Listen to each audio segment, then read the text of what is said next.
ಪ್ರೀತಿಯ ಕರುನಾಡಿಗೆ ವಿಷನ್ 24 ಚಾನೆಲ್ಗೆ ಆತ್ಮೀಯ ಸ್ವಾಗತ.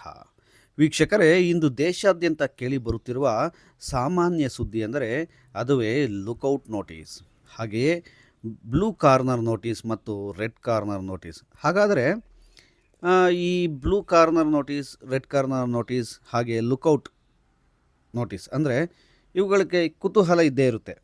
ಹಾಗಾದರೆ ಇವುಗಳು ಏನು ಎತ್ತ, ಇವುಗಳ ಒಂದು ಸಂಪೂರ್ಣ ಮಾಹಿತಿಯನ್ನು ನಾವು ಈ ದಿನ ತಿಳಿಯೋಣ. ಬನ್ನಿ ವೀಕ್ಷಕರೇ, ನೀವು ಈ ಮೊದಲ ಬಾರಿಗೆ ನಮ್ಮ ಚಾನಲನ್ನು ನೋಡ್ತಾ ಇದ್ದರೆ ಖಂಡಿತ ಸಬ್ಸ್ಕ್ರೈಬ್ ಮಾಡೋದನ್ನು ಮರಿಬೇಡಿ. ಲುಕೌಟ್ ನೋಟಿಸ್ ಎಂದರೆ ಕ್ರಿಮಿನಲ್ ಕೇಸ್ಗಳಲ್ಲಿ ಆರೋಪಿಯಾಗಿದ್ದವು ಅಂತಹ ಆರೋಪಿಯು ವಿದೇಶಗಳಲ್ಲಿ ತಲೆಮರೆಸಿಕೊಂಡಿದ್ದಾಗ ವಿಶೇಷವಾದ ನೋಟಿಸನ್ನು ಜಾರಿಗೊಳಿಸಲಾಗುತ್ತೆ.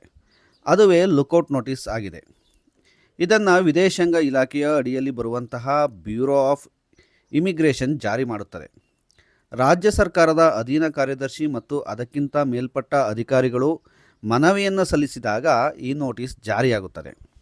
ಹಾಗೆಯೇ ರಾಜ್ಯ ಸರ್ಕಾರ ರಚಿಸಿರುವಂತಹ ವಿಶೇಷ ತನಿಖಾ ತಂಡ ಅಂದರೆ SIT ಕೂಡ ಇದನ್ನು ಜಾರಿ ಮಾಡಬಹುದು.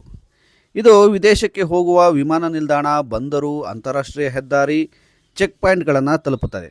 ಇದರಿಂದ ವಿದೇಶದಲ್ಲಿರುವಂತಹ ಆರೋಪಿಯು ತನ್ನ ವೀಸಾವಧಿ ಮುಗಿದಾಗ BOI ವಿಭಾಗವನ್ನು ಸಂಪರ್ಕಿಸಬೇಕು. ಆಗ ಆರೋಪಿಯನ್ನು ವಶಕ್ಕೆ ಪಡೆಯಲಾಗುತ್ತದೆ. ಇನ್ನು ಬ್ಲೂ ಕಾರ್ನರ್ ನೋಟಿಸ್ ಬಗ್ಗೆ ತಿಳಿಯುವುದಾದರೆ, ವಿದೇಶಗಳಲ್ಲಿ ಅಡಗಿರುವ ಆರೋಪಿಯ ಮಾಹಿತಿಯ ಸಂಗ್ರಹಕ್ಕೆ ಇಂಟರ್ಪೋಲ್ ಮೂಲಕ ಹೊರಡಿಸುವಂತಹ ನೋಟಿಸ್ ಇದಾಗಿದೆ.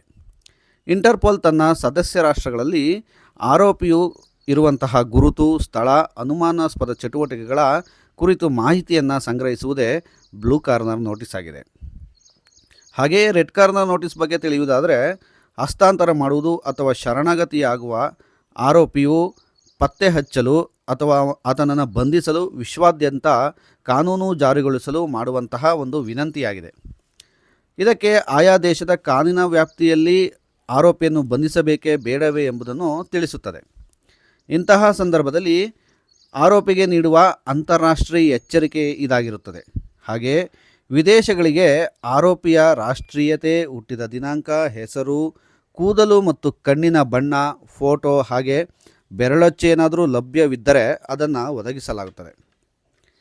ಇಂಟರ್ಪೋಲ್ ಒಟ್ಟು 7 ರೀತಿಯ ನೋಟಿಸನ್ನು ಜಾರಿ ಮಾಡಬಹುದಾಗಿರುತ್ತದೆ. ಅವುಗಳನ್ನು ನಾವು ಮುಂದಿನ ವಿಡಿಯೋದಲ್ಲಿ ಸಂಕ್ಷಿಪ್ತವಾಗಿ ನಾವು ತಿಳಿಯೋಣ. ವೀಕ್ಷಕರೇ, ಈ ಒಂದು ನೋಟಿಸ್ಗಳನ್ನು ಹೆಚ್ಚಿನ ಮಾಹಿತಿಯನ್ನು ನಾನು ಮುಂದಿನ ವಿಡಿಯೋದಲ್ಲಿ ನಿಮಗೆ ನೋಡ್ತೇನೆ. ಅಲ್ಲಿಯವರೆಗೂ ನಿಮಗೆ ಹೃದಯಪೂರ್ವಕ ಧನ್ಯವಾದಗಳು.